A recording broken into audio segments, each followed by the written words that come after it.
ಕ್ರೈಸ್ತ ಕುದುರೆ. ಅದೇನು ಕ್ರೈಸ್ತ ಕುದುರೆ? ಜನರಲ್ಲಿ ಕ್ರೈಸ್ತರಿದ್ದಾರೆ, ಎಲ್ಲ ಜಾತಿ ಜನಾಂಗಗಳಲ್ಲಿ ಕೂಡ ಕ್ರೈಸ್ತರಿದ್ದಾರೆ, ಪ್ರಾಣಿಗಳಲ್ಲಿ ಕೂಡ ಪ್ರಾಣಿಗಳಿದ್ದಾವ. ನೋಡೋಣ. ಒಂದು ಕತೆ ನಾವು ಕೇಳೋದಾಗಿದ್ದರೆ ನಮಗಿನ್ನಷ್ಟು ಸ್ವಲ್ಪ ಇದರ ಕುರಿತು ಅರ್ಥವಾಗ್ತದೆ. ಒಂದು ಊರಲ್ಲಿ ಒಬ್ಬ ಫಾದರ್ ಇರ್ತಾರೆ, ಚರ್ಚ್ ಇರುತ್ತೆ, ಜನಗಳೆಲ್ಲ ಇರ್ತಾರೆ. ಅವರಿಗೆ ಒಂದು ಹುಟ್ಟುಹಬ್ಬ, ಬರ್ತ್ಡೇ ನಡೀತಾ ಇರ್ತದೆ. ಎಲ್ಲ ಭಕ್ತರು ಕೂಡ ಬಂದು ಫಾದರಿಗೆ ಗಿಫ್ಟ್ಗಳನ್ನು ಕೊಡುತ್ತಾರೆ, ಉಡುಗೊರೆಗಳನ್ನು ಕೊಟ್ಟು ಆಶೀರ್ವಾದ ಪಡ್ಕೊಂಡು ಹೋಗ್ತಾರೆ. ಇರುವಾಗ ಚರ್ಚಿನಲ್ಲಿ ಫಾದರಿಗೆ ತುಂಬ ಇಷ್ಟವಾದಂಥ ಒಬ್ಬ ವ್ಯಕ್ತಿ, ಫಾದರ್ ಮೇಲೆ ಕೂಡ ತುಂಬ ಪ್ರೀತಿ ಅಭಿಮಾನ ಇಟ್ಟಂಥ ಒಬ್ಬ ವ್ಯಕ್ತಿ ಒಂದು ಸುಂದರವಾದಂಥ ಒಂದು ಕುದುರೆಯನ್ನು ಉಡುಗೊರೆಯಾಗಿ ಕೊಡ್ತಾನೆ. ಕೊಟ್ಟಂಥ ಸಂದರ್ಭದಲ್ಲಿ ಫಾದರ್ ಕೇಳ್ತಾರೆ, ಏನಪ್ಪ ಎಲ್ಲರೂ ಬಂದು ಬೇರೆ ಬೇರೆ ವಸ್ತುಗಳನ್ನ ನೀವು ಉಡುಗೊರೆ ಕೊಡುವಾಗ ನೀನೊಂದು ಕುದುರೆಯನ್ನು ಕೊಡ್ತಾ ಇದೆಯಲ್ಲ, ಏನಿದರ ವಿಶೇಷತೆ ಎಂಬುದಾಗಿ ಕೇಳ್ತಾರೆ. ಆವಾಗ ಆ ಭಕ್ತನು ಹೇಳ್ತಾನೆ, ಫಾದರ್, ಈ ಕುದುರೆ ಸಾಧಾರಣವಾದಂಥ ಕುದುರೆಯಲ್ಲ, ಇದೊಂದು ಕ್ರೈಸ್ತ ಕುದುರೆ ಎಂಬುದಾಗಿ ಹೇಳ್ತಾರೆ. ಫಾದರಿಗೆ ಆಶ್ಚರ್ಯ, ಅದೇನಪ್ಪ ಕ್ರೈಸ್ತ ಕುದುರೆ ಅಂದರೆ ಅದರ ವಿಶೇಷತೆ? ಆ ವ್ಯಕ್ತಿ ಹೇಳ್ತಾನೆ, ಫಾದರ್, ಎಲ್ಲ ಕುದುರೆ ಥರ ಈ ಕುದುರೆ ಅಲ್ಲ. ಈ ಕುದುರೆ ಮೇಲೆ ಕೂತುಕೊಂಡು ಲಗಾಮ್ ಎಳೆದು ಅಥವಾ ತಟ್ಟಿ ಏನೋ ಒಂದು ಮಾತು ಹೇಳಿದರೆ ಕೆಲವು ಕುದುರೆಗಳು ಹೋಗ್ತಿರ್ತವೆ. ಆದರೆ ಈ ಕುದುರೆ ಬಂದು ಮೇಲೆ ಕೂತುಕೊಂಡು ಹಲ್ಲೆಲೂಯಾ ಅಂತ ಹೇಳಿದರೆ ಕುದುರೆ ಓಡುವುದಕ್ಕೆ ಪ್ರಾರಂಭವಾಗ್ತದೆ. ಇದನ್ನು ನಿಲ್ಲಿಸಬೇಕಾಗಿದ್ರೂ ಕೂಡ ಆಮೇಲೆ ಎಂಬುದಾಗಿ ಹೇಳಿದರೆ ನಿಂತು ಹೋಗ್ತದೆ. ಫಾದರಿಗೆ ಭಾಳ ಆಶ್ಚರ್ಯ, ಒಂದು ಕಡೆಗೆ ಖುಷಿ. ಅವನು ಕೊಟ್ಬಿಟ್ಟು ಫಾದರ್ ಆಶೀರ್ವಾದ ಪಡ್ಕೊಂಡು ಹೋಗ್ಬಿಟ್ಟ. ಈಗ ಫಾದರಿಗೆ ಒಂದು ಕುತೂಹಲ, ಈ ಕುದುರೆ ಪರೀಕ್ಷೆ ಮಾಡಬೇಕಲ್ಲ. ಅವರಿದ್ದಂಥ ಒಂದು ಸ್ಥಳ ಒಂದು ಗುಡ್ಡುಗಾಡು ಪ್ರದೇಶ, ಎಸ್ಟೇಟ್ ಪ್ರದೇಶ. ಆವಾಗ ಆ ಕುದುರೆ ಮೇಲೆ ಕೂತುಕೊಂಡು ಆ ಭಕ್ತನ ಹೇಳಿದಂತೆ ಹಲ್ಲೆಲೂಯಾ ಅಂತ ಹೇಳಿದರು. ಕುದುರೆ ಓಡುವುದಕ್ಕೆ ಪ್ರಾರಂಭವಾಯಿತು. ಆ ಕುದುರೆ ಎರಡು ಸಾರಿ 3 ಸಾರಿ ಹಲ್ಲೆಲೂಯಾ ಹೇಳಿದರೆ ಇನ್ನೂ ಸ್ಪೀಡಾಗಿ ವೇಗವಾಗಿ ಹೋಗ್ತದೆ.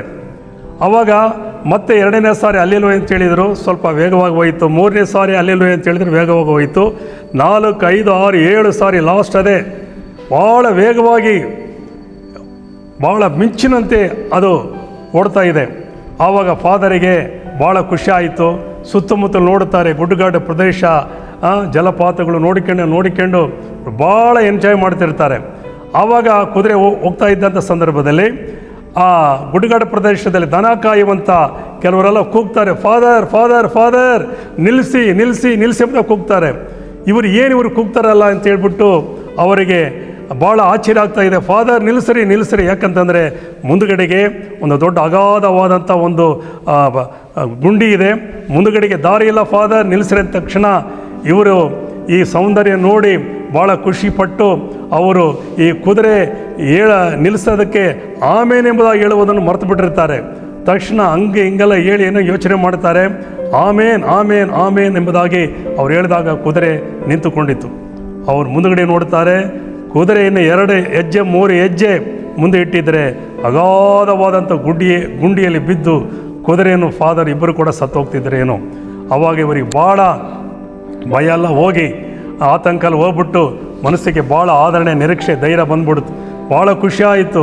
ದೇವರೇ, ನನ್ನನ್ನು ಇಂಥ ಒಂದು ಮರಣಕರವಾದಂಥ ಅಪಾಯದಿಂದ ಪಾರು ಮಾಡಿದ್ದಕ್ಕಾಗಿ ನಿಮಗೆ ಹಲ್ಲೆಲೂಯಾ ಅಂತ ಕೂಗಿದರು. ಮುಂದೆ ಏನಾಯ್ತು ಎಂಬುದರ ಬಗ್ಗೆ ನೀವೇ ಯೋಚನೆ ಮಾಡಿ ಕೇಳ್ರಿ. ಪ್ರಿಯವಾದವರೇ, ಈ ಕಥೆಯಲ್ಲಿ ಒಂದು ಭಾಳ ಪ್ರಾಮುಖ್ಯವಾದ ವಿಷಯವನ್ನು ನಾವು ಕಲಿಯಬೇಕಾಗಿದೆ. ಯಾಕಂದರೆ ಇತ್ತೀಚಿನ ದಿನಗಳಲ್ಲಿ ಚರ್ಚ್ಗಳಲ್ಲಿ ಪ್ರಸಂಗ ಮಾಡ್ತಕ್ಕಂಥ ಪ್ರಸಂಗಿಗಳು, ಫಾದರ್ಗಳು, ಪಾಸ್ಟರ್ಗಳು, ಅನೇಕ ಪ್ರಸಂಗ ಮಾಡ್ತಕ್ಕಂಥ ಸಂದೇಶ ಕೊಡ್ತಕ್ಕಂಥ ಸಂದೇಶಕರು ಪದೇ ಕುಂತಿದ್ದಕ್ಕೂ ಹಲ್ಲೆಲೂಯಾ, ನಿಂತಿದ್ದಕ್ಕೂ ಹಲ್ಲೆಲೂಯಾ, ಬಸ್ ಹತ್ತಿದೆ ಹಲ್ಲೆಲೂಯಾ, ಬಸ್ ಇಳಿದ್ರೆ ಹಲ್ಲೆಲೂಯಾ, ಟೀ ಕುಡಿದಿದ್ದಕ್ಕೆ ಹಲ್ಲೆಲೂಯಾ, ಯಾವುದಕ್ಕೆ ನೋಡಿದ್ರು ಹಲ್ಲೆಲೂಯಾ ಹಲ್ಲೆಲೂಯಾ ಹಲ್ಲೆಲೂಯಾ. ಜ್ಞಾಪಕದಲ್ಲಿಟ್ಕೊಳ್ರಿ, ಹಲ್ಲೆಲೂಯಾ ಎಂಬಂಥ ಪದ ಸತ್ಯವೇದದಲ್ಲಿ 23 ಸಾರಿ ಮಾತ್ರ ಕೀರ್ತನೆ ಪುಸ್ತಕದಲ್ಲಿ ಮತ್ತು ಪ್ರಕಟಣೆ ಗ್ರಂಥದಲ್ಲಿ ಮಾತ್ರ ಬರುತ್ತದೆ. ಅದು ಯಾವಾಗ ಭಾಳ ಪ್ರಾಮುಖ್ಯವಾದಂಥ ಒಂದು ಸಂದರ್ಭದಲ್ಲಿ ಮಾತ್ರ ಹಲ್ಲೆಲೂಯಾ ಎಂಬಂಥ ಪದವನ್ನು ಉಪಯೋಗಿಸ್ತಾ ಇದ್ದರು ಗೊತ್ತಾ? ಸ್ತೋತ್ರ, ಆಮೇನ್, ವಂದನೆ ಅಂತೇಳ್ಬಿಟ್ಟು ಈ ಸ್ತೋತ್ರದ ಪದಗಳಿಗಿಂತ ಭಾಳ ಉನ್ನತವಾದಂಥ ಒಂದು ಪದವೇ ಹಲ್ಲೆಲೂಯಾ. ಆದುದರಿಂದ ಪ್ರಸಂಗಿಗಳೇ, ಸಂದೇಶ ಕೊಡ್ತಕ್ಕಂಥ ಪಾಸ್ಟ್ರಿಗಳೇ, ಪದೇ ಪದೇ ಈ ಹಲ್ಲೆಲೂಯಾ ಎಂಬ ಪದವನ್ನು ಉಪಯೋಗ ಮಾಡಬೇಡ್ರಿ. ಯಾಕಂದರೆ ಸತ್ಯವೇದದಲ್ಲಿ ವಿಮೋಚನೆ ಕಾಂಡ 20ನೇ ಅಧ್ಯಾಯ 7ನೇ ವಚನದಲ್ಲಿ ಈ ರೀತಿಯಲ್ಲಿ ಬರೆದಿದೆ, ನಿನ್ನ ದೇವರಾದ ಯೆಹೋವನ ಹೆಸರನ್ನು ಅಯೋಗ್ಯ ಕಾರ್ಯಕ್ಕಾಗಿ ಎತ್ತಬಾರದು. ಯೆಹೋವನು ತನ್ನ ಹೆಸರನ್ನು ಅಯೋಗ್ಯ ಕಾರ್ಯಕ್ಕಾಗಿ ಎತ್ತುವವನನ್ನು ಶಿಕ್ಷಿಸದೆ ಬಿಡುವುದಿಲ್ಲ ಎಂಬುದಾಗಿ ಬೈಬಲನ್ನು ಓದ್ತೇವೆ. ಆದುದರಿಂದ ಹಲ್ಲೆಲೂಯಾ ಅಂತ ಹೇಳಿದರೆ ಉನ್ನತವಾದಂಥ ದೇವರಿಗೆ ಉನ್ನತವಾದಂಥ ಪದವೇ ಹಲ್ಲೆಲೂಯಾ. ಅದನ್ನು ದುರ್ಬಳಕೆ ಮಾಡಬೇಡ್ರಿ, ಎಚ್ಚರಿಕೆಯಾಗಿರೋಣ. ದೇವರಿಗೆ ಸಲ್ಲಿಸಬೇಕಂತ ಘನ ಮಾನ ಮಹಿಮೆ ಸೂಕ್ತವಾದಂಥ ಸಮಯದಲ್ಲಿ ಸೂಕ್ತವಾದಂಥ ಕಾರ್ಯಕ್ಕೆ ಮಾತ್ರ ನಾವು ಸಮರ್ಪಿಸುವುದಾಗಿದ್ದರೆ ಅದು ದೇವರದನ್ನು ಮೆಚ್ಚುತ್ತಾನೆ.